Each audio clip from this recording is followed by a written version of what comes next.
രാം, ഇനി എങ്ങോട്ടാ? ജാനു, നീ തെറ്റിദ്ധരിക്കില്ലെങ്കിൽ ഞാൻ ഒരു കാര്യം പറഞ്ഞോട്ടെ. അയ്യോടെ പാവം. എന്താന്ന് വെച്ചാ പറ. അത് ഇവിടുന്ന് ഹോട്ടലിലേക്ക് ഒരുപാട് ദൂരമുണ്ട്. അതിന്? വേണ്ട, വിട്ടേക്ക്. ഷേ, എന്താന്ന് പറ. അത് തന്നെ, ഇവിടുന്ന് ഹോട്ടലിലേക്ക് ദൂരമില്ലേ? അതുകൊണ്ട്? വേണ്ട, വിട്ടേക്ക്, നമുക്ക് പോ. ഓ, എന്താന്ന് പറ. അതാ, ഇവിടുന്ന് ഹോട്ടലിലേക്ക് ദൂരം കുറയില്ലേ? എന്റെ ഫ്ലാറ്റ് ഇവിടെ അടുത്ത് തന്നെയാ. അതുകൊണ്ട് അവിടേക്ക് പോവാന്ന് കരുതി. നീ എന്താ എന്നെ പറ്റി വിചാരിച്ചറാം? അല്ലല്ല, സോറി, ഞാൻ വേറെ ഉദ്ദേശത്തോട് പറഞ്ഞതല്ല. മഴ വരാൻ ചാൻസ് ഉണ്ട്, ഹോട്ടലിലേക്ക് ഒരുപാട് ദൂരമില്ലേ. സാരമില്ല, ഞാൻ ക്യാബ് ബുക്ക് ചെയ്യാം. അതാവുമ്പോ നിങ്ങൾക്ക് സേഫ് ആയിട്ട് എത്താലോ. അതായിരിക്കും അല്ല, നല്ലത്. ഈ വിശ്വാമിത്ര മഹർഷിനെ പണ്ട് ഡാൻസ് ചെയ്ത് മയക്കിയ ഒരു പെണ്ണില്ലേ, അവളുടെ പേരെന്താ? മേനക. അവളുടെ കൂടെ വേറെ രണ്ടുപേരൂടിയില്ലേ, അവരുടെ പേരെന്താ? അത് രംഭ, ഉർവശി. കറക്റ്റ്. അവരെ 3 പേരെയും അതേ ഡ്രസ്സോടെ ഒരു രാത്രി ഫുള്ളായിട്ട് നിന്റെ അടുത്ത് വിട്ടിട്ട് പോവാം. പ്രത്യേകിച്ചൊന്നും സംഭവിക്കില്ല. അവരെ നീ പൊന്നു പോലെ നോക്കിക്കോളും. അത് പിന്നെ നീ എന്റെ മീശം താടിയെ കളഞ്ഞില്ല, അതുകൊണ്ട് നിനക്ക് വെറുതെ തോന്നുന്നതാ. ഓ, അല്ലായിരുന്നെങ്കിലോ? ഇല്ലെങ്കിലും അങ്ങനെ തന്നെ തോന്നുള്ളൂ. വാ.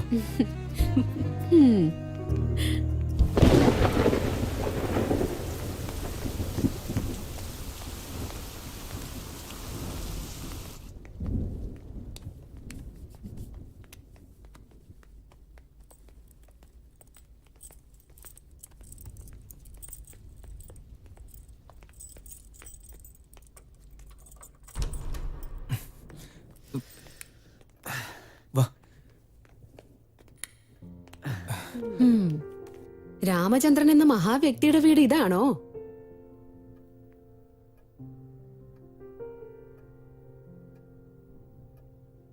ഇത് കൊള്ളാലോ. അയ്യോ, ദേ ഇവിടൊക്കെ വെള്ളമായല്ലോ. ഇല്ല, അത് സാരമില്ല. ഞാൻ രാം, ബാത്റൂം എവിടെയാ? നേരെ പോയി കഴിഞ്ഞാൽ വലതുവശത്തുണ്ട്. ഓക്കെ. ഞാൻ ടവൽ എടുത്തിട്ട് വരാം. ഓക്കെ. ജാനു, ജാനു, അത് ഡ്രസ്സ് കൊണ്ടുവന്നിട്ടുണ്ട് ഞാൻ. ഇവിടെ വെച്ചിട്ടുണ്ട്. പിന്നെ ഈ ടവലും സോപ്പൊക്കെ ഞാൻ ഈ വാതിലിന്റെ സൈഡിൽ തന്നെ വെച്ചേക്കാം. എന്തിനാ അത്? ഇവിടെ ഉണ്ടല്ലോ. അയ്യോ, അതൊക്കെ ഞാൻ യൂസ് ചെയ്യുന്ന സാധനങ്ങളാ. നിനക്ക് സോറിയാസിസ് ഒന്നുമില്ലല്ലോ? അയ്യോ, എനിക്ക് അങ്ങനെ പ്രശ്നങ്ങളൊന്നുമില്ല. ഇതെവിടെയെങ്കിലും ഒന്ന് ഉണങ്ങാൻ ഇട്ടേക്കോ? പിടിച്ചോ. താങ്ക്സ്.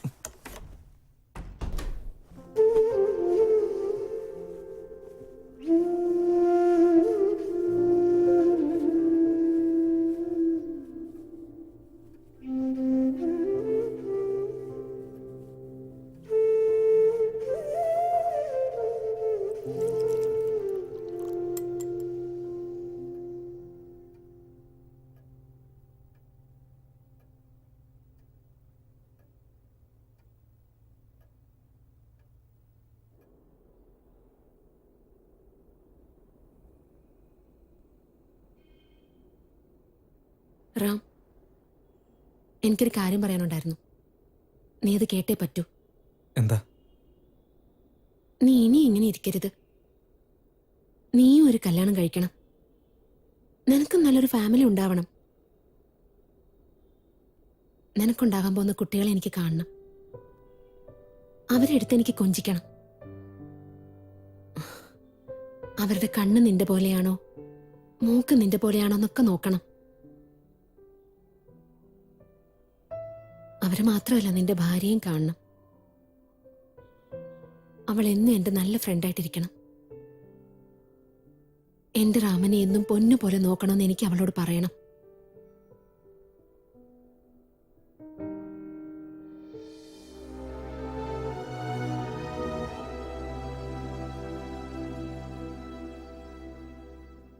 ഞാൻ ഡിന്നർ ഓർഡർ ചെയ്യട്ടെ? ഹോട്ടലിൽ വെച്ച് നമ്മളൊന്നും കഴിച്ചില്ലല്ലോ. എനിക്ക് വിശക്കുന്നുണ്ട്. എനിക്ക് വിശക്കുന്നില്ല. എനിക്ക് വിശക്കുന്നുണ്ടെന്നേ.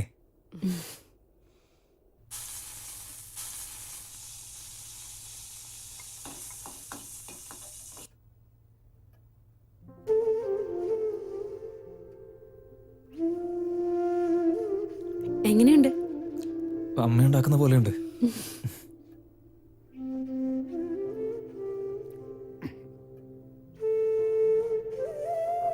ജാനു,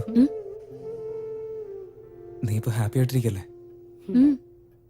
ഒരുപാട് നാളുകൾക്ക് ശേഷം. എടി പൊട്ടി, ഞാൻ ഇപ്പോഴത്തെ അവസ്ഥയല്ല ചോദിച്ചേ, ജനറൽ ആയിട്ടുള്ള അവസ്ഥയാ. എന്താടാ നീ എന്റെ അമ്മ ചോദിക്കുന്ന പോലെ ചോദിക്കുന്നേ? ചോദിക്കണമെന്ന് തോന്നി ചോദിച്ചു.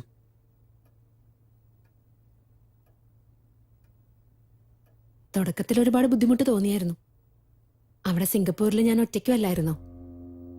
എന്ത് ചെയ്യണമെന്ന് അറിയാണ്ട് എന്നും ഓരോന്ന് ആലോചിച്ച് കരയും. പക്ഷെ അദ്ദേഹം നല്ലൊരു മനുഷ്യൻ തന്നെയാ. എന്റെ മോളെ പൊന്നുപോലെ നോക്കുന്നുണ്ട്. ഞാനൊന്നും പറഞ്ഞില്ലെങ്കിലും എന്നെ നന്നായി മനസ്സിലാക്കി പെരുമാറുന്ന വ്യക്തിയാ. കുറ്റം പറയാനായിട്ട് അങ്ങനെ പ്രത്യേകിച്ചൊന്നുമില്ല. ഞാൻ സന്തോഷായിട്ടിരിക്കാന്നല്ല, സമാധാനായിട്ടിരിക്കാന്ന് പറയണം.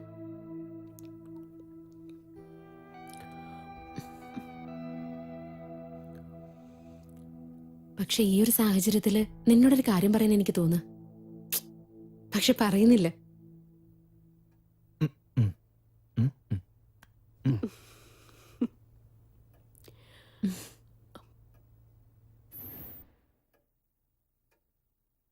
ജാനു, നീ ഇവിടെ ഇരിക്കെ, ഞാൻ പോയിട്ട് ക്യാൻഡിൽ എടുത്തിട്ട് വരാം.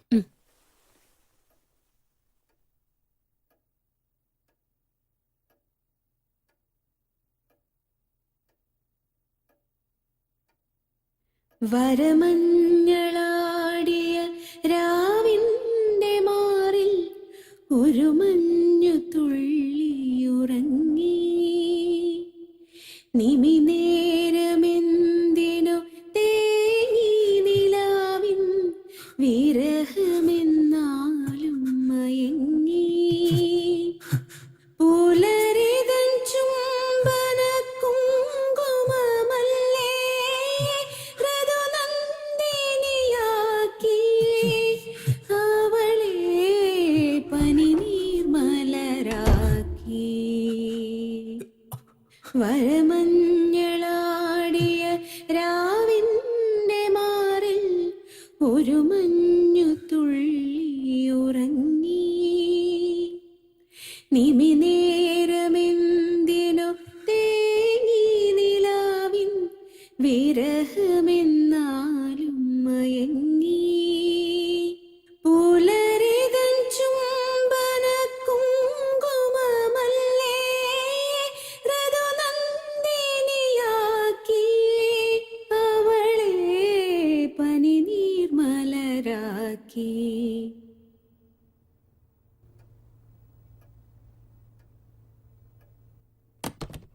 എന്താ ഇത്? മെമ്മറീസ്. നിന്റെ അന്നത്തെ അതേ സ്മെല്ല്. ഇതെങ്ങനെ ഇങ്ങനെ സേഫ് ആയിട്ട് വെച്ചിരിക്കുന്നത്?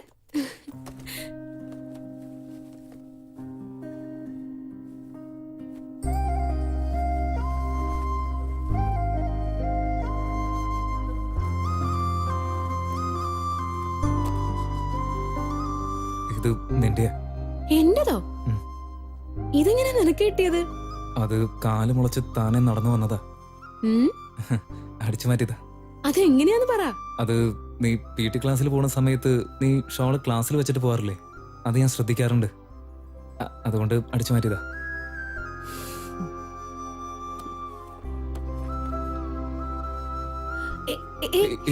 വേണ്ട, ഇത് എടുക്കാൻ പാടില്ല.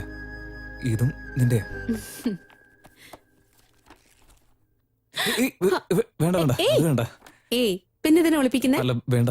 എന്താടാ, ലവ് ലെറ്റർ ആണോ? അയ്യേ. പിന്നെ കവിത വല്ലതുമാണോ? എടാ ദുഷ്ട, കവിതയാണോ? എന്നെ പറ്റിയാണോ? ഞാൻ നോക്കട്ടെ. വേണ്ട വേണ്ട, ഇത് വായിച്ചാ നീ ചിരിച്ചിരിച്ചാവും. ഞാൻ തന്നെ വായിച്ച് ചിരിച്ചിട്ടുണ്ട് കുറെ. ഇതൊക്കെ എടാ, ഭ്രാന്തല്ലേ? എന്നെ പറ്റിയൊക്കെ ആര് കവിത എഴുതാനാടാ? നീ എഴുതിയത് തന്നെ വലിയ കാര്യം. ഓക്കെ, നീ തന്നെ അത് വായിക്ക്.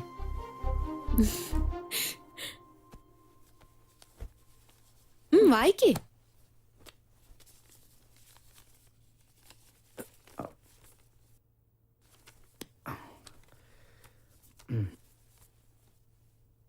പ്രിയപ്പെട്ട ജാനു, കാലങ്ങളെയും തോൽപ്പിച്ച് അഗ്നിയായി ജ്വലിക്കുന്നവളെ, കുരുവിതൻ രാഗവും കിളികൾ തൻ കൊഞ്ചലും അതിരാവിലെ എന്നെ ഉണർത്തുകയാണ്.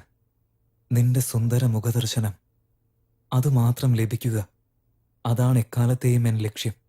അതിനുള്ള കാത്തിരിപ്പാണ് ഈ ജീവിതം. ലേശം പോലും കളങ്കമില്ലാത്ത നിന്റെ നിർമ്മല മുഖത്തെ നിറഞ്ഞു നിൽക്കുന്ന ഐശ്വര്യം ദിനവും ദർശിക്കുക എന്നത് തന്നെ വരം. എൻ ജീവിത സാഫല്യ നിമിഷം. ഉള്ളിലെ പ്രണയം എൻ ഹൃദയം തുറന്നു പറയുന്നതിലല്ല, അത് ശ്രവിച്ചതിന് ശേഷം നീ എന്നിൽ നിന്നും അകലുമോ എന്നുള്ള പേടി.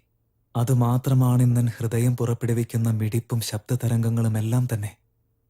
നിൻ മുഖം എൻ കണ്ണുകളിൽ തെളിഞ്ഞു വരുമ്പോൾ ശൂന്യത മാത്രമായിരിക്കും പിന്നീട് അവശേഷിക്കുക. പാറിപ്പറക്കുന്ന ഒരു ശലഭമായി നിന്റെ ചുറ്റിലും പറന്നു നടക്കുവാൻ എന്നുള്ളം ഓരോരോ നിമിഷവും വെമ്പൽ കൊള്ളുന്നുവെന്നത് സത്യം.